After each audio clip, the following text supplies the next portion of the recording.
राजग सरकार के 2 साल पूरा होने पर इस खास कार्यक्रम में हम आज चर्चा करेंगे कि आखिरकार इन 2 सालों में क्या कुछ पाया या फिर क्या कुछ अभी तक छूटा है। 26 मई 2014 को आज ही के दिन जिस तरह का मैंडेट आया था उसने एक तरह से एक नई उम्मीद दी थी और बहुत माहौल बदला था। इन 2 सालों में वैसे अगर साल के हिसाब से निकाला जाए तो 730 दिन होते हैं। इन 730 दिनों में मध्यांतर से पहले है, मंजिल अभी दूर है। सरकार की तरफ से जितने भी इनिशिएटिव लिए गए हैं गवर्नमेंट के तौर पर, गवर्नेंस के तौर पर अगर देखा जाए तो उस पर हम आज चर्चा करेंगे। 4 खास मेहमान इस चर्चा में शामिल होने के लिए हमारे साथ जुड़ चुके हैं। बाएं से शुरुआत करूं, कांग्रेस के प्रवक्ता आशीष दुआ हमारे साथ हैं। आशीष, बहुत स्वागत आपका। वरिष्ठ पत्रकार अम्बिकानंद साय हमारे साथ हैं। अम्बिका जी, आपका भी स्वागत है। शंभुनाथ सिंह जी हमारे साथ हैं, सीनियर जर्नलिस्ट, वरिष्ठ पत्रकार और बीजेपी प्रवक्ता, बीजेपी सांसद मीनाक्षी लेखी जी भी हमारे साथ हैं। मीनाक्षी जी, बहुत बहुत स्वागत आपका। शुरुआत आपसे।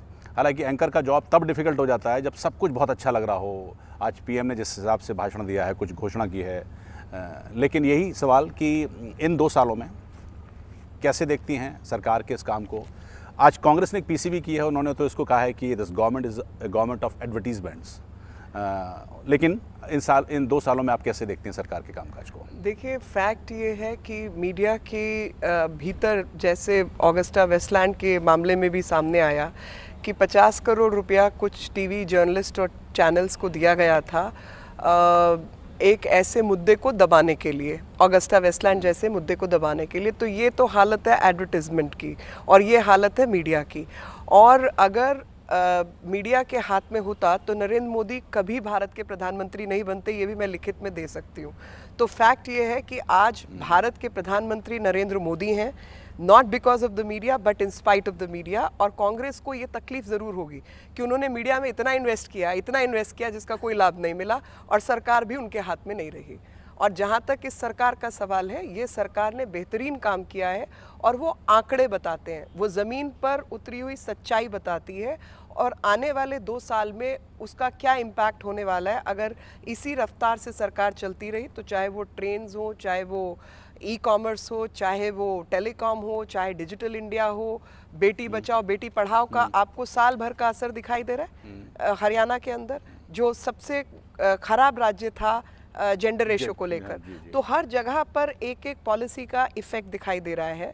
इफेक्ट दिखाने का मतलब ये नहीं है कि हम अपनी मंजिल पर पहुंच गए। मुझे नहीं लगता किसी भी देश के इतिहास में विकास की मंजिल कभी भी पूरी हो सकती है, हमेशा उससे बेहतर करने की जगह रहेगी। और इस देश में जहाँ 67 साल के गड्ढे हैं उनको आप 2 साल में भरपाई कर पाएंगे, नामुमकिन है। लेकिन 2 साल में कितनी भरपाई की, आज पहली बार किसी सरकार ने हिसाब देने का सोचा। और वो हिसाब देने की जो जोखिम उठा सकता है वो केवल वो व्यक्ति उठा सकता है जिसने केवल और केवल गवर्नेंस करने के लिए सत्ता पाई, ना कि अपनी तिजोरी भरने के लिए। एक सवाल और, फिर मैं आशीष के पास जाऊंगा। जैसे कि ये कहा गया है कि 19 मई के बाद स्थिति एकदम बीजेपी के लिए बड़ी माफिक हो गई है। असम आया है और असम के बाद अब चूंकि 2 साल का है, लिहाजा बड़ा टाइमिंग बड़ा ठीक है। लेकिन कुछ लोग जो विरोधी हैं वो ये कहते हैं कि आपने 5 राज्यों में सिर्फ 1 राज्य जीता है, इतनी खुशी किस बात की? नहीं, मतलब जिनको उसकी खुशी नहीं है वो ना मनाए, हमें खुशी है। और हमें खुशी इस बात की है कि जिस राज्य में भारतीय जनता पार्टी की कोई वस्तु स्थिति नहीं थी, जहाँ पे हम एग्जिस्ट ही नहीं करते थे, नाम मात्र 3-4 सीटें आती थी और वो एक नाम के लिए आती थी। और उसमें गवर्नेंस के रूप से अगर आप देखें, बॉर्डरिंग स्टेट हैं और भारत की सुरक्षा की दृष्टि से बॉर्डरिंग स्टेट्स बहुत महत्वपूर्ण स्ट्रैटेजिक इम्पोर्टेंस की स्टेट्स हैं। और वहाँ पर अगर भारतीय जनता पार्टी की सरकार बनती है तो केंद्र की जितनी सुरक्षा की, सिक्योरिटी की नीतियां हैं और बाकी नीतियां हैं, उसका क्रियान्वयन बेहतर हो सकता है और उसके नतीजे देश को मिलेंगे।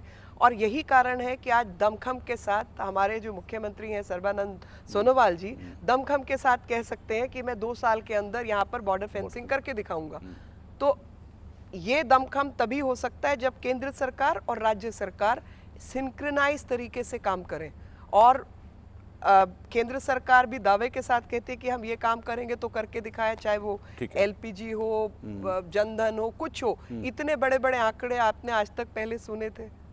आशीष भाई, कैसे, जो बात मीनाक्षी जी कह रही हैं, मतलब आज पीएम ने भी कहा कि एक बड़े दावे के साथ और बड़े गर्व के साथ कहा कि एक बात है 2 सालों में कभी कोई आपने भ्रष्टाचार की बात सुनी केंद्र सरकार की, जो कि आप पहले सुना करते थे, और फिर उन्होंने कई और चीज़ों की बात कही, जो बात मीनाक्षी जी कह रही है। मीनाक्षी जी ने एक बात बड़ी अच्छी करी कि इतनी बड़ी बड़ी बातें देश ने पहली बार सुनी है, इतने बड़े बड़े जुमले, इतने बड़े बड़े फिगर्स जो लाने की बात कही है, वो शायद पहली बार ही हो रहा है ये सब देश में। 2 साल में धरती सोना उगलने लग गई, दूध की नदियां बहने लग गई हैं। अब जो लोग पैदा होते हैं उनको देश में पैदा होते हुए शर्म नहीं आती है। हम सब उस 2014 से पहले के पैदा हुए हैं, तो हमें तो शर्म नहीं आई देश में पैदा होने में, ना ही हम कहते हैं कि हमारी बदकिस्मती थी कि हम इस देश में पैदा हुए। ये भी बड़ी बड़ी बातें ही हुई हैं पहले, और इनमें आप इनको भी सच कहिए कि ये सच हुई हैं या सच कही गई हैं इस बातें में। 2-3 बातें और जो इन्होंने पॉइंट आउट की, मैं उससे शुरू करके फिर आगे बढ़ूंगा कि 2 साल में देश की हालत क्या हुई। किसान से शुरू करें तो किसान को 50% जो स्वामीनाथन कमीशन की रिपोर्ट थी वो इम्प्लीमेंट हो गई क्या उसमें, उनको एमएसपी बढ़ गई। एमएसपी बढ़ने का अलग अलग फसलों में 0 से 4% का फ़र्क पड़ा इन 2 सालों में। सिंचाई की सिचुएशन सबके सामने है। आज देश का किसान, जितनी आत्महत्याएं, 57 लोग पर डे आत्महत्या कर रहे हैं। बहुत शर्मनाक बात है देश के लिए कि आज हम किसान, जो हमारा अन्नदाता है, उसको आत्महत्या के लिए मजबूर होना पड़ रहा है। नरेगा नहीं मिलने से फार्म लेबर को आत्महत्या करने के लिए मजबूर करना पड़ रहा है। फिगर के साथ समझना चाह रहा हूं। देखिए मैं फिगर्स भी दे दूंगा, जितने भी फिगर्स हैं। जनधन की बात करें तो 21 करोड़ प्लस अकाउंट्स खोलने की बात करते हैं। 14 करोड़ पहले भी फाइनेंशियल इंक्लूजन में खुले हैं अकाउंट्स, और इनमें 26% जीरो बैलेंस अकाउंट हैं। 5,000 रुपये ये ओवरड्राफ्ट फैसिलिटी देने की बात करते हैं। 0.8% ओवरड्राफ्ट फैसिलिटी दी गई है उन अकाउंट्स को। फिगर्स मैं सारे दे सकता हूँ, लेकिन पहले मैं अपनी बात पूरी कर लूँ जी कि अलग अलग जो सोसाइटी, अलग अलग क्लास है, अलग अलग लोग हैं। फार्मर्स की बात की हमने कि उनको एमएसपी नहीं मिली, आत्महत्या करने को मजबूर होना पड़ रहा है।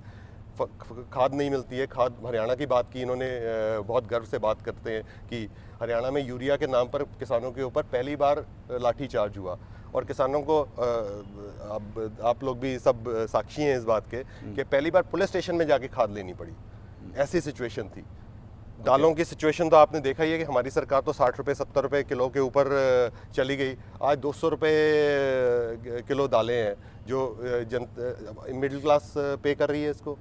मिडिल क्लास के लिए पेट्रोल डीजल के दाम कहाँ कम हुए।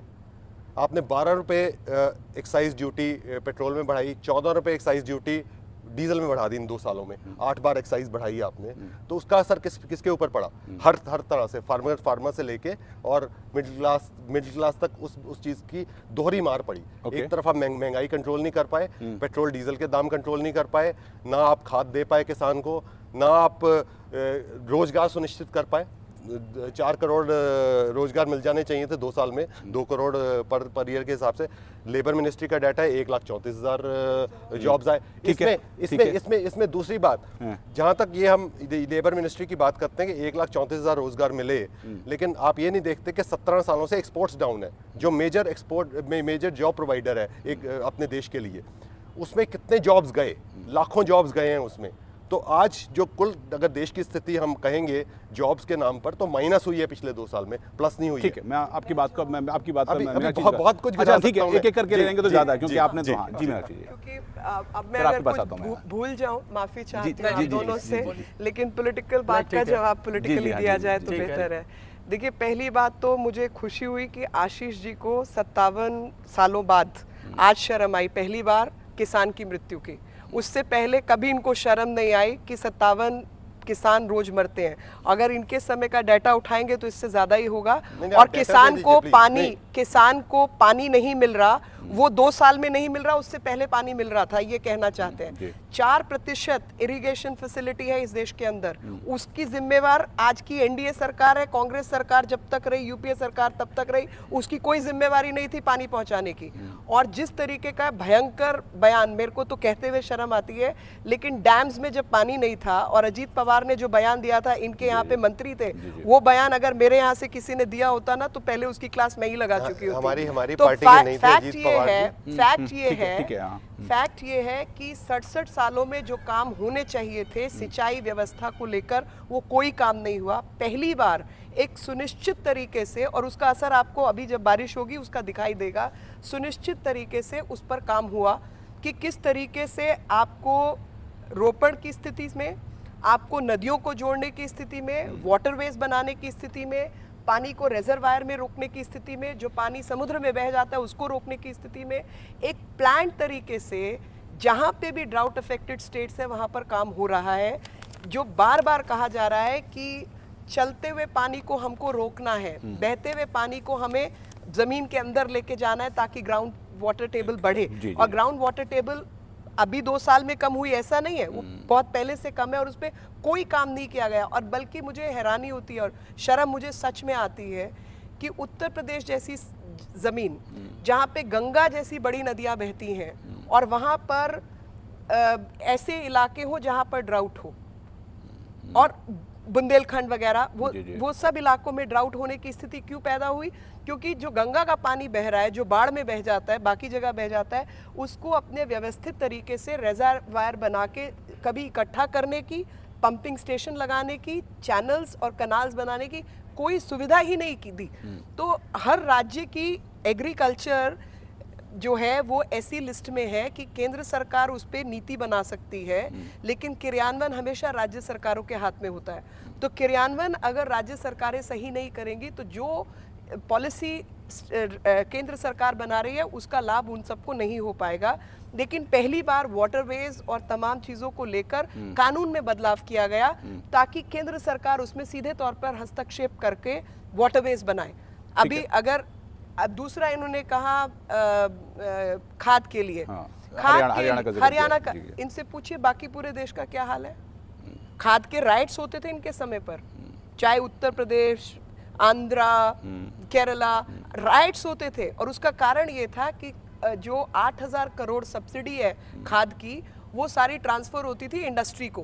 पहली बार ऐसा हुआ है कि किसान को बिना राइटिंग के, बिना किसी चीज़ के खाद उपलब्ध हुई है। और हरियाणा में हुडा जी ने बाकी क्या क्या काम किए वो सब आप अच्छी तरीके से उस व्यवस्था से परिचित है। और वही शायद कारनामे रहे होंगे यूरिया को लेकर कि यूरिया से संबंधित लोगों को थाने में, चलो थाने का इस्तेमाल तो हुआ कम से कम खाद पहुंचाने के लिए, आज तक तो खाद वो भी नहीं होता था। तभी जाट राइट्स कंट्रोल नहीं कर पाई हरियाणा गवर्नमेंट। और जहां तक नहीं जाटों को कंट्रोल करने के लिए अभी जहां तक आप बेटी बचाओ की बात करते हैं, आज हरियाणा में लोग कह रहे हैं बेटियां बचाओ। जिस तरह से मुरथल का कांड हुआ और जिस तरह से राज्य सरकार सोई रही इन चलिए मैं आपके पास आता हूँ और बाकी दो मेहमानों से रिएक्शन। अम्बिका सर, आप इन 2 सालों में सबसे बड़ी बात, आरोप तो हैं एक दूसरी तरफ से, लेकिन कैसे देखते हैं इस कामकाज को सरकार के? मेरा नज़रिया मीनाक्षी जी जैसा तो नहीं होगा, ना आशीष जी की तरह होगा। जी, बिल्कुल ठीक मैं है। पत्रकार हूँ। जी। हसन नईम साहब की एक शेर याद आती है, कौन मुझसे पूछता है रोज़ इतने प्यार से, काम कितना हो चुका है, वक्त कितना रह गया। ओके, ठीक है जी। तो हिट्स एंड मिसेस की हम बात कर रहे हैं। देखिए, ईमानदारी की बात है और इसीलिए कल भी मैंने कहा, एक लेख भी लिखा है कि असेस डिस्पैशनेटली करने के लिए मोदी जी को, उनकी सरकार को और उनकी पार्टी को अलग अलग करके आकलन करना होगा। मोदी जी का परफॉर्मेंस चमकदार, शाइनिंग, इसमें कोई शक नहीं है। वो ईमानदार हैं, ईमानदार दिखते हैं और कोई करप्शन का चार्ज ना उन पे है ना उनकी सरकार पे है। मैं केंद्र सरकार की बात करता हूँ। अब इसी को पार्टी में अगर आप देखेंगे तो पार्टी परसेप्शंस पे चलती है। यहाँ की ईमानदार है, जनता पूछती है कर्नाटका में क्या हुआ, मध्य प्रदेश व्यापम में क्या हुआ, स्टेट्स में क्या हुआ। ठीक है। तो इससे परसेप्शन थोड़ा ब्लर होता है। अब आइए दूसरी बात, मोदी जी गुजरात के हैं। गुजराती कौम व्यापार में बहुत अच्छे माने जाते हैं। उपलब्धियों में सबसे बड़ी उपलब्धि ये भ्रष्टाचार मुक्ति के बाद मैं लेता हूँ अगर किसी चीज़ को, तो जिस तरह उन्होंने देश का नाम रोशन किया है विदेशों में, सिर्फ डायस्पोरा में नहीं, पूरी हिंदुस्तान की जो एक छवि बनाई है, ये कमाल का है। सो नरेंद्र मोदी जी प्रधानमंत्री है, मैं उनको इसमें वंडरफुल PR पर्सन कहता हूँ। जिस तरह उन्होंने देश की छवि बाहर बनाई है और लगातार और बना रहे हैं। उसमें तो खबर एक भी जुड़ जाती है ना कि आपकी विदेश यात्राएं बहुत हो रही हैं, फिर वो अब कंपैरिजन देखिए, दिखाया तो जाता है। ये एनर्जी जी, जी, देखिए, जी, हाँ। अब ये देखने का नज़रिया है। मैं इसको देखता हूँ कि बहुत लंबे दिन बाद, इंदिरा जी के बाद शायद पहली बार इतना एनर्जेटिक प्राइम मिनिस्टर मैं देख रहा हूँ, full of energy. He works very hard, no doubt. सवेरे योगा करते हैं, क्लीनलीनेस तो उनका पैशन है, साफ सुथरा रहते हैं, कुर्ते में क्रीज भी फर्स्ट क्लास होगी। एक ब्रांड इमर्ज कर गए हैं, आधा कुर्ता वाला। अब देखिए, गांधी जी की धोती, जवाहरलाल जैकेट, जयप्रकाश जी का कुर्ता, अब मोदी जी का वो हाफ शर्ट, हाफ ये एक जैकेट। ब्रांड बन गया है। तो अब इसीलिए मोदी जी की बहुत चमकदार व्यक्तित्व सामने आई है इन 2 वर्षों में। अब कहेंगे सरकार के सामने बहुत खामियां भी नज़र आती हैं, अच्छी चीज़ें भी हैं। अब बहुत अच्छी चीज़ों में एक चीज़ ये है कि भाई साहब मनरेगा की जिक्र कर रहे थे, एलपीजी है, पीडीएस है। जी हाँ। अब राजीव गांधी कहा करते थे कि अगर 1 1 रुपया रुपया मैं जाता देता हूं तो 14 पैसे ज़मीन तक पहुंचती है। तो जिस तरह लीकेजेस प्लग हुई हैं इन अकाउंट्स के थ्रू, पारदर्शिता के थ्रू, वो कमाल का है। लेकिन नेगेटिव्स में क्या है सरकार का? जॉब क्रिएशन, वो अच्छा नहीं है। जॉब क्रिएशन, आप दीजिएगा जवाब 2 मिनट में, मीनाक्षी जी बोल लूँ। खाली अच्छा, जॉब क्रिएशन में नहीं है। काला धन वापस लाने में ये मिस्ट्री है, ठीक है। जनता सोचती अभी तक आया नहीं है। इंटेंशंस को मैं इनके बुरा नहीं मान रहा हूँ, मगर रिजल्ट सामने नहीं आए। हो सकता है आगे के 3 वर्षों में हो। अब आइए बैंक्स के एनपीएस पे, तो एक जनता में छवि बन रही है कि भाई इस मामले में भी ये लचर क्यों है। तो इसीलिए मैं अलग अलग करके देखता हूँ। भारतीय जनता पार्टी पे 2 मिनट बोलूँगा जी। 14 बहुत अच्छा वर्ष था। महाराष्ट्र में, जम्मू कश्मीर में, हर जगह ये चुनाव जीत रहे थे, ठीक है ना। 15 बहुत ख़राब था, दिल्ली, बिहार। 16 आसाम की शुरुआत बड़ी अच्छी हुई है। लेकिन परफॉर्मेंस वाइज मैं भी मानता हूँ ईमानदारी से कि टोटल ये 64 सीट जीते हैं, कांग्रेस 115 जीती है इन 5 राज्यों में। इन 5 राज्यों में ये भी एक सच्चाई है। वोट प्रतिशत बढ़ा, ठीक है। इसी पे वाजपेयी जी का एक वाक्य मैं उद्धृत फिर से करूंगा कि जीतने वाली पार्टी सीट गिनती है और हारने वाली परसेंटेज ऑफ वोट्स। ठीक है, ठीक है ना? इस पर अच्छी चीज़ जवाब लूँगा। लेकिन शंभू जी, आपका रिएक्शन, आप कैसे देखते हैं सरकार के कामकाज को? देखिए, हम तो इसको इस तौर पे देखते हैं कि जैसे यूपीए 2 का आप आखिरी वर्ष लीजिए, भाई कंपेयर तो आप कहीं न कहीं करेंगे, सरकारों को जब इवेलुएट करेंगे, उनको ऑडिट करेंगे तो डेफिनेटली कंपैरिजन होगा। यूपीए 2 में जिस तरह का इकोनॉमिक डिप्रेशन और पॉलिटिकल डिप्रेशन भी मैं कहूँगा, एक ज़माने जिस में तरह कम कहा का जाता था पॉलिसी पैरालिसिस हो गया है, पॉलिसी decision making का पैरालिसिस शायद, थी, ऐसा कुछ भी आरोप आता था। भ्रष्टाचार बहुत जी। सारा दिख रहा था। एक परसेप्शन ऐसा था कि एक बहुत ही लाचार प्राइम मिनिस्टर देश को संभाले हुए उसका नेतृत्व कर रहा है। कोल ब्लॉक आया, सब आया, एलाइज के इतने सारे दबाव में प्राइम मिनिस्टर और उसकी सरकार काम कर रहे थे, तो लग रहा था जैसे सारा बहुत कुछ लुंज पुंज सा मामला है। उसके बाद मोदी का प्रवेश होता है, तो compare to doctor Manmohan Singh, Modi एक बिल्कुल ही दूसरे पेडिस्टल पे थे। एक डायनामिक, एक खूब ज़्यादा बोले, मतलब मनमोहन सिंह तो अपनी चुप्पी के लिए, अपने मौन के लिए मशहूर थे। मोदी इतना बोलते कब उन्हीं की आवाज़ सुनाई पड़ती, दूसरे उनके कैबिनेट में भी ज़्यादातर लोगों की आवाज़ कम ही सुनाई पड़ती। ठीक है। तो एकदम कंट्रास्ट है उस लेवल पे। इकॉनमी का जो बैरोमीटर है, ओवर एंड अबव आप देखिए 7.4 का एवरेज अभी हाँ, मिल इतना रहा है। 7.4 to 7.5 और ये इसके बावजूद है कि 2 साल इनको भीषण सूखे का सामना करना पड़ा जब सरकार संभाले, उस और उसके बाद वाले साल में भी। बिल्कुल। तो बावजूद दोनों साल विकट सूखे से झेलते हुए अगर 7.4 का एवरेज निकाल रहे हैं, जो चाइना के इकोनॉमिक ग्रोथ से ज़्यादा है, और वर्ल्ड बैंक भी जिसको कहता है कि India's economy is one of the best economy of the world. हाँ, बट ग्रेजुअल तो है, स्लो ये- है, लेकिन ग्रेजुअल ग्रो कर रही है। हाँ, ग्रो कर रहा, उसमें उसका पोटेंशियल प्रॉस्पेक्ट, ये सारी चीज़ें दिख रही हैं। तो ये एक बड़ी बात है। देखिए 2 साल मुझे नहीं लगता कि किसी भी 5 साल की सरकार के लिए 2 साल के कामकाज पे उसका आप 100% इवेलुएट कर सकते हैं उसको, लेकिन एक पॉलिटिकल स्टेबिलिटी, करप्शन से लड़ने का जज्बा भी दिख रहा है। बहुत सारे लोग भाग गए, कुछ लोग लंदन में हैं, कुछ कहीं हैं, कुछ कहीं हैं, सबका अकाउंट सीज किया है। तो वो भी दिख रहा है कि सरकार थोड़ा एफर्ट कर रही है कि करप्शन को रोके और जो लोग इस बिजनेस में हैं उनको पकड़े। ये सारी चीज़ें, इन चीज़ों से एक पॉजिटिव वाइब्स तो मिलती हैं। वैसे मैंने इकॉनमी पे भी और पॉलिटिकल फ्रंट, दोनों फ्रंट तमाम पे। कुछ न्यूज़ चैनल्स ने और तमाम कुछ न्यूज़ एजेंसीज ने इस दौरान सर्वे भी किए हैं पॉपुलैरिटी के लेवल पर कि कुछ गिरावट आई है कि नहीं आई है। उनको कोट करना नहीं है, लेकिन ज़्यादातर अभी ये तो मानते हैं कि आप पॉपुलैरिटी के लेवल पर है। पर एक सवाल आपसे जो अंबिका जी ने बात पूछा, पर मैं आता हूँ आपके बात कि मोदी जी के पर्सनल छवि, उनकी व्यक्तिगत छवि तो बहुत अच्छी दिखाई देती है, अभी तक कोई दाग ऐसा नहीं है। हाँ, सर्वे भी बताते हैं, लेकिन वो उनके ऊपर जो आरोप आता है कि वो प्रेसिडेंशियल फॉर्म में सरकार को रन कर रहे हैं और बाकी वो नहीं दिखाई देती है। पार्टी भी उस दौरान उतनी एक्टिव नहीं दिखाई देती, वो सिर्फ मोदी का फेस है। पीएम का face is driving the party. नहीं, देखिए, मोदी हमारे ब्रांड एम्बेसडर हैं, ये तो हमें कहने में कोई झिझक नहीं है। और मैं हमेशा ये बात कहती हूँ, जब दिल्ली बिहार उसके बाद वो हार को मोदी जी पे चिपकाया गया और मीडिया द्वारा और विपक्ष द्वारा, तो मैं कहती हूँ कि देखिए, ये पार्टी का तरीका है कि वो हमारे पोस्टर बॉय हैं और हम खूब ढंग से उनका इस्तेमाल करते हैं। जहाँ जी में आता है उनका फ़ोटो चिपकाते हैं और उसका कारण है कि उन्हीं का इस्तेमाल करते हैं वैसे नहीं, सिर्फ उन्हीं का इस्तेमाल करते हैं ऐसा नहीं है। मेरा ये मानना है कि एक क्रेडिबल फेस हैं, इसलिए उनकी एक्सेप्टेंस लोगों के बीच में है। जो कहा वो किया, वो दो मुखी बात नहीं करते कि कहा कुछ और किया कुछ, ऐसे नहीं है। उनका व्यक्तित्व वैसा नहीं है और पब्लिक परसेप्शन के अंदर क्रेडिबिलिटी किसी भी राजनेता के लिए सबसे बड़ी चीज़ होती है।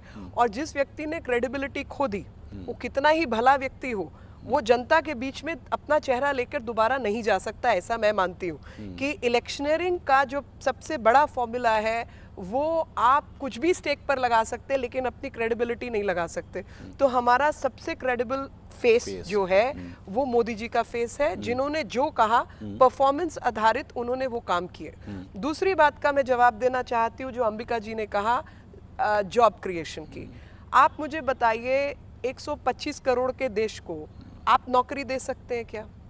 उसके यहाँ पर आपको फॉर्मूला ही अलग अपनाना पड़ेगा और जिसमें आपको स्वरोजगार, सेल्फ एम्प्लॉयड वाली जो डेफिनेशन है उसको कहीं ना कहीं इनकॉर्पोरेट करना पड़ेगा, जिसमें 3.5 करोड़ लोगों को मुद्रा बैंक के द्वारा लोन देकर उनको रोजगार दिया गया। तो आप जब 1-1.5 लाख रोजगार वाली लेबर मिनिस्ट्री का फिगर निकालते हैं, वो सरकारी रोजगार और वो वाले रोजगार हैं। लेकिन 3.5 करोड़ जिन लोगों को मुद्रा योजना के तहत लोन मिला, जिन्होंने स्वरोजगार के तहत छोटा काम किया, जैसे बाल काटने का काम है, ब्यूटी पार्लर का काम है, 2 सिलाई मशीन का काम है, छोटा बुटीक है, कॉबलर है, प्लम्बर है, इलेक्ट्रिशियन है, और देश उन्हीं से चलता है। अगर आप मैं आशीष जी को भी इस बात के जो जवाब देना चाहती हूँ कि देश की जीडीपी में 48% जो जीडीपी का कंट्रीब्यूशन एक्चुअली 52 है, पर 48% सिक्योर तरीके से मैं कह सकती हूँ वो इन लोगों का है। चाय बेचने वाले का, रेडी लगाने वाले का, पटरी लगाने वाले का, बाल काटने वाले का, ऐसे लोगों का 48 से 52% तक का जो है वो कंट्रीब्यूशन रहा। लेकिन 67 सालों में उनके लिए कोई योजना इस देश ने नहीं बनाई, उनके लिए बैंक के दरवाजे बंद थे। तो स्वरोजगार के माध्यम से अगर आप job creation in the nature of self employment कर रहे हैं, तो वो भी देश की जीडीपी में आने वाले समय में जुड़ने वाला है। और वही आपने एनपीए करवाए। एनपीए 2 साल में नहीं हुए साहब, एनपीए उससे पुराने हैं। तो आपने बड़ी बड़ी जो एमएनसीज थी और बाकी कंपनियां थी, उनको एफडीआई लाने की बजाय उनको लोकल इंस्टीट्यूशन से ही लोन दिलवाया गया और एनपीए हुए। ये जितने भी स्टार्टअप्स हैं, जितने भी अच्छे इनिशिएटिव हैं, उनकी बड़ी तारीफ तो होती है। मैं पर दूसरी बात कर रहा हूँ, जो आरोप आता है और जो संभवतः आशीष बात कहेंगे कि जैसे जो 2014 से पहले इलेक्शन के दौरान जो बातें थी, काले धन वाली बात जो कि अंबिका जी ने कही, पाकिस्तान के साथ जो बात थी, लोग उस पर कहते हैं कि आपने उस समय कुछ और कहा था, बाद में आने के बाद संभवतः आपने या तो मजबूरी हुई गवर्नमेंट की। नहीं, कोई मजबूरी नहीं जी। आपको 2-3 बातों को बड़े तरीके से समझना पड़ेगा। पहली चीज, देश की जो रक्षा नीति है और देश की जो विदेश नीति है, दोनों को अलग करने का काम इस सरकार ने किया। हम पाकिस्तान के साथ संबंध ठीक रखना चाहते हैं, लेकिन उसका ये मतलब नहीं है कि वो बॉर्डर पे अटैक होगा और हम उसका जवाब नहीं देंगे। उसका जवाब भी बराबर से देंगे और आपसे बातचीत भी करेंगे। मैं आशीष जी से जवाब लेता हूँ। आशीष, आपको संग वक्त एक ब्रेक का चला है, ब्रेक के बाद मैं सीधे आपके पास आता हूँ। छोटे से ब्रेक के लिए यहाँ पर रुक रहे हैं, चर्चा जारी रहेगी, आप बने रहिए हमारे साथ।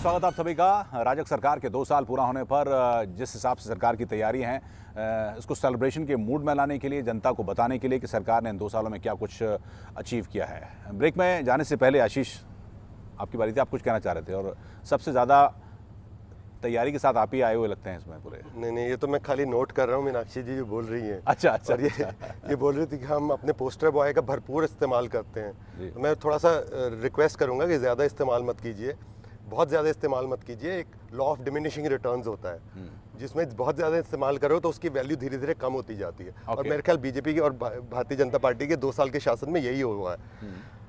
हर 45 घंटे में एक स्पीच आती है, भाषण बहुत हैं, लेकिन जनता को खाली भाषण नहीं चाहिए, शासन चाहिए। ठीक है। शासन के लिए सरकार को चुना गया था। 2 साल में शासन नहीं मिला, शासन की शुरुआत नहीं हुई है। और हमेशा हम 2 साल से ये देखते आ रहे हैं कि भाई मोदी सरकार। 2 साल में मोदी सरकार भारत सरकार नहीं बन पाई है। ये मैं कहूँगा कि ये भी बीजेपी को एक इंट्रोस्पेक्शन करने की जरूरत है। मतलब ये मोदी सरकार भारत सरकार नहीं बन पाई, किस उसमें आप देखिए कि एक जिस तरह से सेंट्रलाइज, जैसे ये कह रहे हैं कि हमने बिल्कुल सेंट्रलाइज कर दिया, एक आदमी के ऊपर सारा हमारा कैंपेन चल रहा है, एक ही आदमी फॉरेन पॉलिसी डिफाइन कर रहा है, एक्सटर्नल अफेयर्स मिनिस्टर भी वही हैं। नहीं, पर ये तो आरोप है, ये तो आरोप नहीं है, दिख रहा है। ये देखिए, मैंने आपकी बात बहुत ध्यान से सुनी और मुझे पूरी बात करने दीजिए।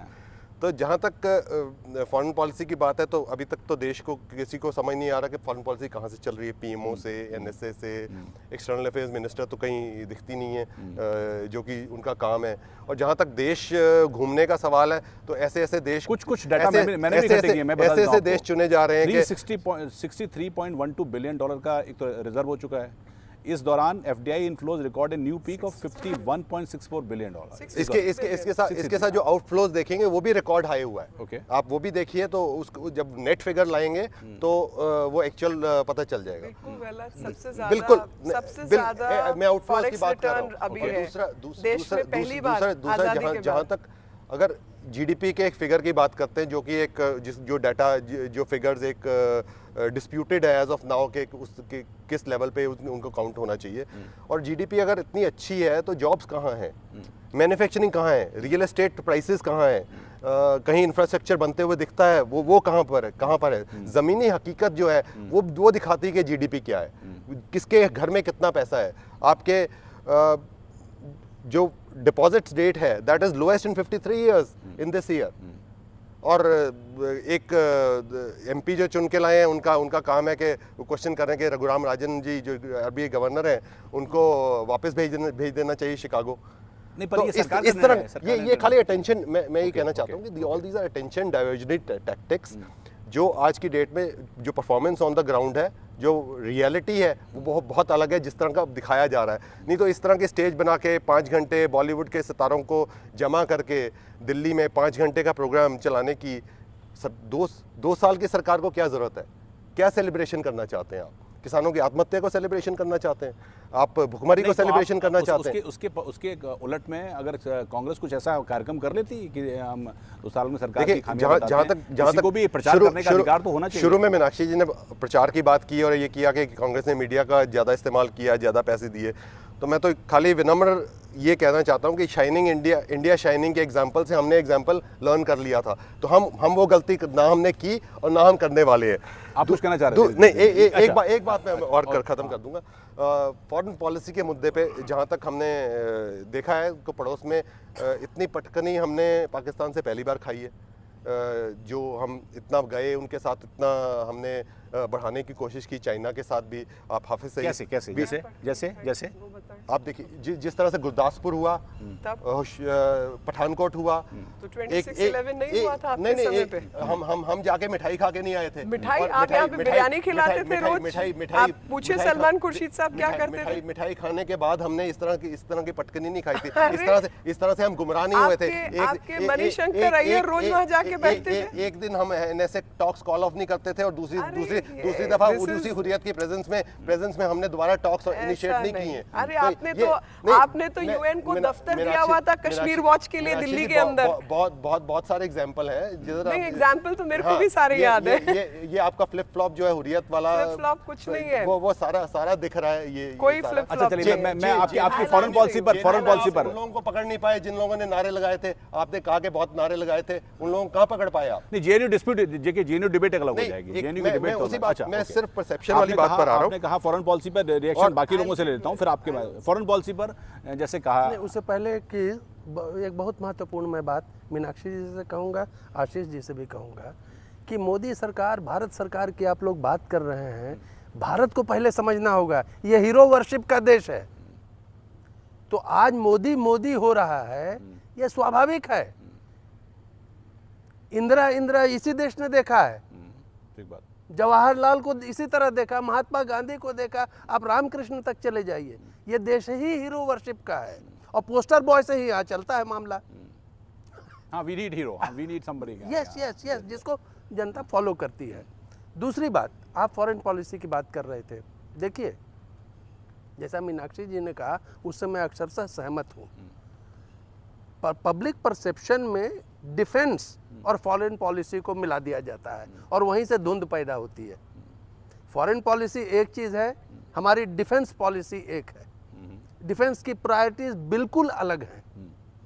और फॉरेन पॉलिसी, डिप्लोमेसी, तो कहावत आपने सुना ही होगा, जब डिप्लोमेट हाँ कहे तो क्या मायने होता है, और है ना, मे भी कहे तो क्या मायने होता है। तो डिफेंस फॉरेन पॉलिसी बिल्कुल अलग अलग करके देखना चाहिए। और मैं नहीं समझता हूँ कि अभी तक फॉरेन पॉलिसी में कोई मेजर चूक हुई है। और हम चाइना के प्रति भी सजग हैं और आगे 2 साल में नजर आ जाएगा ये। लेकिन एक बड़ा चीज मेरे आपसे, ठीक है, नेपाल का ब्लॉकेड है, नेपाल का एक ब्लॉकेड मानते हैं। थोड़ा सा कुछ लोग बोलते हैं कि जो स्टॉप ओवर मोदी जी ने लिया था अफगानिस्तान से लौटते हुए, वो संभवतः कुछ लोग कहते हैं। लेकिन मेरा सवाल है कि एक बड़ा इशू आपके पास ऐसा है कांग्रेस या टोटल विपक्ष के पास में, जिस पर कह सकें कि ये एक बड़ा फेलियर। आप आरोप की बात अलग है, लेकिन जिसको कह सकते हैं कि ये एक ऐसा चीज़ है जो कि 2 साल में नहीं कर पाए हैं आप। चूँकि परसेप्शन है, पॉलिटिक्स परसेप्शन का नाम है। परसेप्शन वो कह रहे हैं कि देखिए, मेरे 2 साल के शासन में 2G से स्पेक्ट्रम का मैंने बेचा, उससे क्लीन मनी आ गई। 74 कोल ब्लॉक्स बेचे, उससे बड़ी क्लीन मनी आ गई, जो कि आपका एक बड़ा वैसा हो रहा था। ऐसा परसेप्शन क्या है आज विपक्ष के पास, जिसके पास कह सकते हैं कि ये सरकार ने कुछ काम नहीं किया? फिर भी फिगर्स की बात करें तो 74 कोल ब्लॉक्स की बात करते हैं कि 2 लाख करोड़ आ गए देश में। आप एक्चुअल देखेंगे तो 1099 करोड़ ही जमा हुए हैं, and that is till the life time of the project of the coal mine.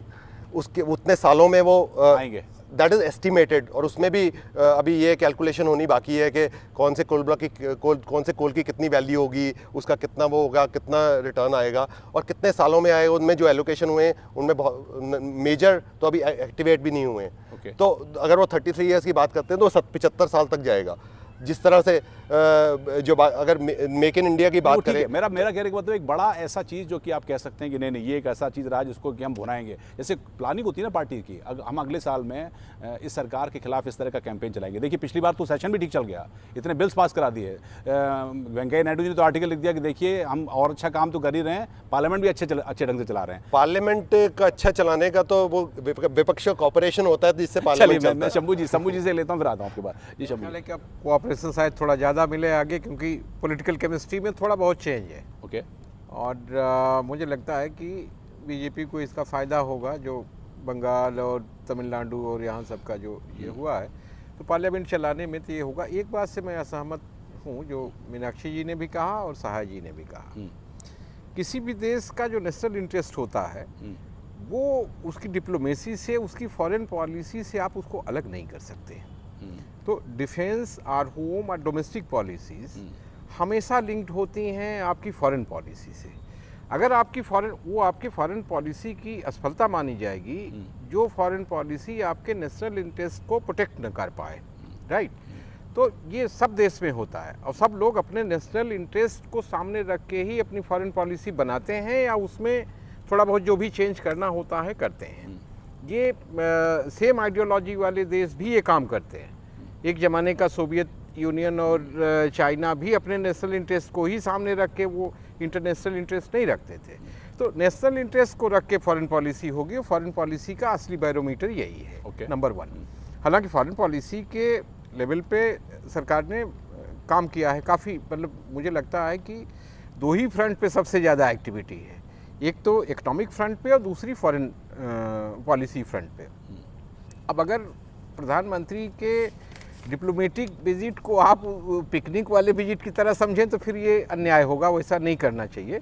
इतने कम समय में वर्ल्ड लेवल पे अपना फुटप्रिंट, अपनी प्रेजेंस फील करवाना, अपना फुटप्रिंट रखना। एक अच्छी बात कही थी पीएम ने, क्योंकि मैं उसको कोट कर दूं, वो जो सहारनपुर में कहा कि विकास ही आपको ताकतवर बनाता है, निश्चित डेवलपमेंट की बात वो कर रहे थे, जो कि आपका निश्चित ऐसे तौर हम पे। भी किया। तो वो चीज़ें, अच्छा पीछे अभी फार्मर्स की बात हो रही थी, अगर आप पिछला बजट देखिए तो पिछले बजट पे तो आरोप ही यही है कि वो एग्रीकल्चर और किसान सेंट्रिक बजट रहा है। अभी रिसेंटली जो बजट पे तो जो भी कहिए, लेकिन मेरा ख्याल है कि एग्रीकल्चर सेक्टर को, आशीष, एग्रीकल्चर सेक्टर को सबसे प्रायोरिटी वाला सेक्टर उसमें माना गया है। और ये थे वो सही, चलिए आप अगर ये मानते हैं कि सरकार सही राह पे है तो बहुत अच्छी बात है। देखिए, इन्होंने कोर्स करेक्शन कहा तो कोर्स 67 इयर्स का कोर्स जो इनका निश्चित किया हुआ कोर्स था वो करेक्ट हुआ, क्योंकि ये हमें कहते रहे सूट बूट की सरकार। पता चला सूट बूट वालों को सबसे ज़्यादा हॉलीडेज, टैक्स हॉलीडेज इन्होंने दिए हुए थे इंडस्ट्री को, और कोई उसमें रैशनलाइजेशन नहीं थी, और सबसे ज़्यादा गरीब और किसान इनके समय पे मरा। और 4% देश की अगर ज़मीन इरीगेटेड है उसके लिए आप जिम्मेवार किसको ठहराएंगे? कांग्रेस के रूल को, जो 57 ईयर्स उन्होंने रूल किया। दूसरी बात, फॉरेन पॉलिसी से संबंधित मैं 2 बातें कहना चाहती हूँ। फॉरेन पॉलिसी के अंदर देयर इज नो परमानेंस, कोई चीज़ परमानेंट नहीं है, कोई दोस्त दुश्मन परमानेंट नहीं है। परमानेंट सिर्फ देश का इंटरेस्ट है, और वो देश का इंटरेस्ट हर हाल में प्रोटेक्ट करना है। ऐसा मैं मानती हूँ, ऐसा शंभू जी मानते हैं, ऐसा अंबिका जी मानते हैं, और मेरा ख्याल आशीष जी भी ऐसा ही मानते होंगे। जिसको ये फ्लिप फ्लॉप कह रहे हैं वो समय अनुसार कैलिब्रेशन है, और समय अनुसार आपको बहुत सारी चीज़ें कैलिब्रेट करनी होती है कि आज मेरे को क्या बयान देना है। क्योंकि लेकिन वो मैसेज के जाता होगा कि आप कल तक तो नहीं, कह रहे थे कि आपने नहीं, पाकिस्तान के साथ नहीं, सिर काटने वाला बयान था। आपने पाकिस्तान को कहाँ पे रास्ता दिया? आपने पाकिस्तान के कौन से काम को होने दिया? या कराया उनकी टीम को, और आप मना कर दिया उन्होंने हमारी टीम को उधर जहां एक्चुअल जरूरत थी जहां जाने की। आशीष जी मेरी बात भी सुन लीजिए। पठानकोट विजिट कराने का आपको लाभ मिला, हानि हुई? आपने पूरी दुनिया के आगे ये दस्तावेज पेश किया कि ये हमने आतंकी मारे हैं, आप आके अपनी बॉडी उठा के ले जाइए। अगर आप पठानकोट विजिट करते हैं और ऐसा कोई डाटा नहीं है जो कि गूगल मैप पे आपको नहीं मिलता, जो कि आपने उनको दे दिया। पहली बात आप ये भी समझिए, ऐसे गूगल अर्थ नाम का भी टूल है आज की समय में। तो आपने कोई इंच उनको नहीं दिया, कोई चीज़ उनको ज़रूरत से ज़्यादा नहीं दी। और अगर आप ये मानते हैं कि पठानकोट विजिट करने से वो कोई ऐसी सूचना लेके गए जो उनके पास नहीं है, तो ये आपकी मूर्खता होगी। मैं मूर्खता शब्द जानबूझ के इस्तेमाल कर रही हूँ। आपने उनको दुनिया के आगे, आपने दुनिया के आगे उनको बेनकाब किया कि ये अटैक पाकिस्तान के अंदर से सुनिश्चित किया गया, इसमें पाकिस्तानी लोग शामिल थे, और यहाँ तक कि उनकी इतनी कुर्बत नहीं हुई कि वो जाकर अपने लोगों की डेड बॉडी पहचाने। हमने तो डेड बॉडी भी संभाल के रखी हुई है। तो ये आपने जो दुनिया का प्रेशर पाकिस्तान के ऊपर दिखाना था, उनको बेनकाब करना था, आपने वो बेनकाब किया। आपने चाबार में जाकर वहाँ पे समझौता किया और अपने पोर्ट का वहाँ काम किया। आपने उसका इकोनॉमिक बेनिफिट उठाया कि 550 नॉटिकल माइल के अंदर वहाँ से जहाज सीधा हिंदुस्तान कांडला पहुँचेगा और यूरिया हम वहाँ मैन्युफैक्चर करके जो 8000 करोड़ की सब्सिडी आज देश बाहर भेज रहा है उसको रोकेंगे। वहाँ से आपने सेंट्रल एशिया का रास्ता तय किया। तो फॉरेन पॉलिसी के मुद्दे पर हर विजिट, मैं आपको एक आंकड़ा और देना चाहती हूँ, आप इस प्रधानमंत्री की विजिट्स और पूर्व प्रधानमंत्री की विजिट्स काउंट कर लीजिए, माइल्स में काउंट कर लीजिए देश के अंदर, और देख लीजिए नतीजे। हर देश से वो देश के लिए क्या क्या लेके आए। अगर सऊदी भी गए तो वहां से क्या लिया, ईरान गए तो वहां से क्या प्राप्त किया, नेपाल गए तो वहां से क्या लिया। जहाँ तक पाकिस्तान का सवाल है तो मुझे लगता है कि जो यूपीए गवर्नमेंट ने अचीव किया था पाकिस्तान को इंटरनेशनली आइसोलेट करने का, आपने उनको बराबर पे खड़ा कर दिया अपने हमारे इलाके। बिल्कुल दूसरा वो भी एक फॉरेन पॉलिसी मज़ार शरीफ में आपने क्या बयान दिया था? दूसरा जहाँ तक चाबहार की अभी डिस्कशन हुई, बात हुई, तो वो 1990 में भारत सरकार ने ही वहाँ पर काम शुरू किया था और 2.5 मिलियन टन से उसकी कैपेसिटी अब 12 मिलियन टन एक्सपेंड करनी है। वो हम पहले भी पोर्ट यूज़ कर रहे हैं और अफगानिस्तान से 2005 और 2009 के बीच में $100 मिलियन का हमने जो रोड जो प्रोजेक्ट है वो ऑलरेडी चल रहा है। तो वो वास्को डी गामा डिस्कवरी नहीं हुई है चाबहार पोर्ट। दूसरी बात जो मेन मुद्दे अब आ जाए फॉरेन पॉलिसी और इस तरह से हम तो जितने ज़्यादा ट्रिप लगे हैं उतनी ज़्यादा हम उसी पे फोकस कर दिया। नेपाल हमने डिस्कस नहीं किया, जहाँ पर जहाँ पर भारत की दुर्गति हुई है नेपाल में। जहाँ तक एक करप्शन की बात होती है, करप्शन की बात करते हैं तो राजस्थान में ललित गेट हुआ, माइनिंग स्कैम हुए इतने बड़े, तो आपने पार्लियामेंट वहाँ पर कौन सी पार्टी की सरकार है ये भी आप बता दीजिए। व्यापम इतनी सारी डेथ्स हुई, ऑलमोस्ट 50 मर्डर्स हुए वहाँ पर व्यापम में, जो इंडिपेंडेंट इंडिया की हिस्ट्री में आज तक एक चीज मेरा सवाल है जैसे कि ये व्यापम वाली पार्लियामेंट में हुआ था, या फिर नहीं, छुपाने के लिए, उस स्कैम को छुपाने के लिए, जो मेरे ख्याल है इलेक्शन एक बैरोमीटर होता है आमतौर पर कि पॉपुलैरिटी गिरी है नहीं है, लेकिन कांग्रेस की हालत उन तमाम जो उसके बाद भी इलेक्शन हुए हैं उसमें बहुत अच्छी नहीं आ रही है। कांग्रेस के लिए भी अब सर्जरी की बात आ गई है, कहीं कुछ बात आने लगी है। भाई जहाँ तक पोस्टर बॉय की जब बात है कि तो 2 साल में जितनी पॉपुलैरिटी उतनी कम हुई है, और 30 साल के बाद अगर एक इतनी मेजॉरिटी गवर्नमेंट आई पहली बार, और 2 साल में आज उसकी ये हालत है कि दिल्ली में मीनाक्षी जी अब किरण बेदी जी पे तो ब्लेम डालना नहीं चाहेंगी पूरा का पूरा, उसमें नरेंद्र मोदी जी भी पूरे शामिल है, जितनी रैलीज हुई उनकी। बिहार में रैलीज हुई और इतने पोस्टर बॉय थे, इतने उनके नाम पे वोट आते थे, सामने उनको प्रोजेक्ट करते, असम में उनकी फोटो नहीं देखी गई। चलिए आखिर में एक सवाल, ये एक नारा यहाँ पता आता है, नरेंद्र मोदी जी भी कहते हैं कांग्रेस मुक्त भारत, क्या ये ऐसा सुनने में तो बीजेपी के कार्यकर्ताओं को बड़ा अच्छा लगता है, ये पॉसिबिलिटी क्यों, और ये क्या ठीक रहेगी? देखिए, मैं एक पत्रकार की तरह बात करूं, ये बैड टेस्ट में है। ये कांग्रेस मुक्त भारत इस्तेमाल जब करते हैं कोई हिट एंड हर्ट होता है, why are you doing this. खैर इसके तो मैं खिलाफ हूँ, लेकिन मैं परम सच्चाई पे आ रहा हूँ। इन 2 साल में पोस्टर बॉय हो रहा है। मैंने कहा ना ये हीरो वर्शिप प्रधान देश है। इसमें जहाँ बीजेपी को ये उपलब्धि तो हो चुकी कि एक चमकदार चेहरा इनका काम कर रहा है, दूसरी तरफ कांग्रेस में वो चीज़ मिसिंग है, ये उजागर कर रहा है ना। ठीक बात। तो गालिब साहब का एक शेर हमने लिखा भी था कि दाग चेहरे पे थी, आईना साफ करता रहा। तो कांग्रेस को उस दिशा में भी सोचना होगा। चलिए मेरे एक्शन होगा, लेकिन लगता ये जो कांग्रेस मुक्त भारत, ये बेसिकली एक फ्रेज है। अगर आप याद करें तो 67 में डॉक्टर राम मनोहर लोहिया ने गैर कांग्रेसवाद का नारा दिया था। वो लगभग सिमिलर ही था जो आके 77 में कन्वर्ट हुआ, एक दूसरे जनता पार्टी बनी और सब चली। तो गैर कांग्रेसवाद वाला जो नारा था सोशलिस्टों की तरफ से मेजरली आया, उसमें सारे विपक्ष शामिल हो गए। लगभग उसी ये सब फ्रेजेज हैं इनको। नहीं, पर ये तो ज़्यादा है कि कांग्रेस मुक्त भारत, और उसके बाद वो सच हो गया 2014 के इलेक्शन में मैंने सुना था, लेकिन अब ये 44 या 45 बोलते हैं। नहीं वो देखिए, ये नहीं कांग्रेस मुक्त भारत जैसे ये कह रहे हैं, नीतीश कुमार भी कुछ कह रहे हैं, कोर्स करेक्शन कर रहे थे। नहीं, जैसे नीतीश कुमार भी कह रहे हैं और दूसरे लोग भी इस तरह के जार्गन यूज कर रहे हैं दूसरे टेस्ट में। ठीक बात। तो आप मतलब एक तरफा ब्लेम नहीं लगा सकते। आखिर में लेकिन 2 एक साल के चीज- बाद 3 एक साल चीज बचा हुआ है। अनुराग, हाँ एक जी, चीज मैं जी, कहूंगा, जी। कुछ चीज इस सरकार की एक फ्लेक्सिबिलिटी है जिसको अप्रिशिएट करना चाहिए, आशीष सूद को भी करना चाहिए। बहुत सारी ऐसी जो पॉलिसी मनमोहन सिंह सरकार की भी थी जो थोड़ी बेहतर थी, पॉजिटिव थी, उसको इस गवर्नमेंट ने बिना किसी भेदभाव के कैरी किया। मनरेगा हो, आधार हो, इस तरह की जो योजनाएं थी जो अच्छी थी, उनको गवर्नमेंट ने भी कैरी किया। इस नाते नहीं को कांग्रेस की गवर्नमेंट की थी इसलिए उसको डिस्कार्ड करिए। ठीक बात, हाँ। तो थोड़ा सा आपका दिल बड़ा होना चाहिए जब आप राजकाज में हैं, इतना बड़ा देश संभालने के लिए।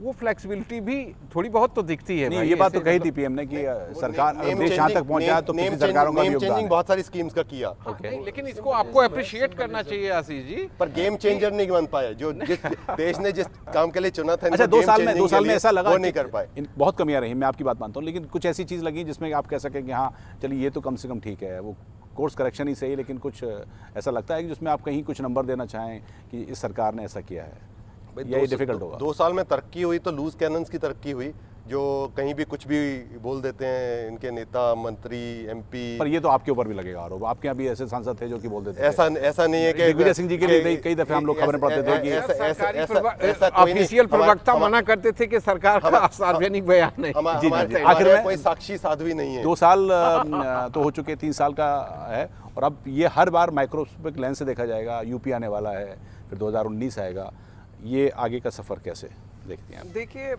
हम लोग तो लोगों के बीच में लेके गए हैं अपना काम, और हम हर साल अपना हिसाब किताब देने वाले हैं। पिछले वर्ष मैं एक सांसद होने के नाते मैंने अपने इलाके में अपना रिपोर्ट कार्ड पब्लिश किया था कि मैंने इस साल में ये काम किए।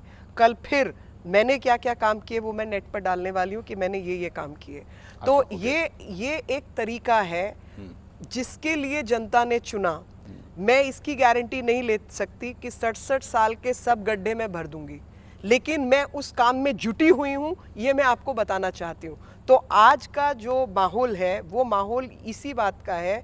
इसको ये लोग कह रहे हैं कि हम उसको सेलिब्रेट कर रहे हैं, मैं कह रही हूँ हम हिसाब दे रहे हैं। और सरकारों को चाहिए कि वो अपना हिसाब दें, क्योंकि इस देश में प्रथा ही नहीं थी हिसाब देने की। सरकारें आई, सरकारें गईं, काम किया नहीं किया, कोई हिसाब नहीं। एक लाइन में लास्ट में ये कहूँगा कि जो जिस तरह का आर्टिकल 356 में से, आप तो बहुत बड़ी वकील हैं, और उत्तराखंड वाला जो केस हुआ अभी सुप्रीम कोर्ट ने खारिज किया, राष्ट्रपति शासन, और जो आपके लोगों के बयान, एकनाथ खड़से जी के भी जो आपके मंत्री हैं महाराष्ट्र में, उनके कुछ कनेक्शंस जिस तरह से निकल के आ रहे हैं, ओवरऑल कुल मिलाते हुए अगर देखेंगे तो जितनी जल्दी पॉलिटिकल कैपिटल किसी सरकार की एग्जॉस्ट हुई है तो इनकी हुई है, और अगली बार डेफिनेटली ये नारा बीजेपी में से भी नहीं आएगा कि अब की बार फिर मोदी सरकार। चलिए वो जनता तय करेगी, वो हम और आप हम के लिए गालिब ये ख्याल अच्छा है, लेकिन जनता ने तो मोदी जी को चुना है और अगली बार फिर चुनने जा रही है, ये बात मैं बताना चाहता हूँ। एक लाइन में अनुराग,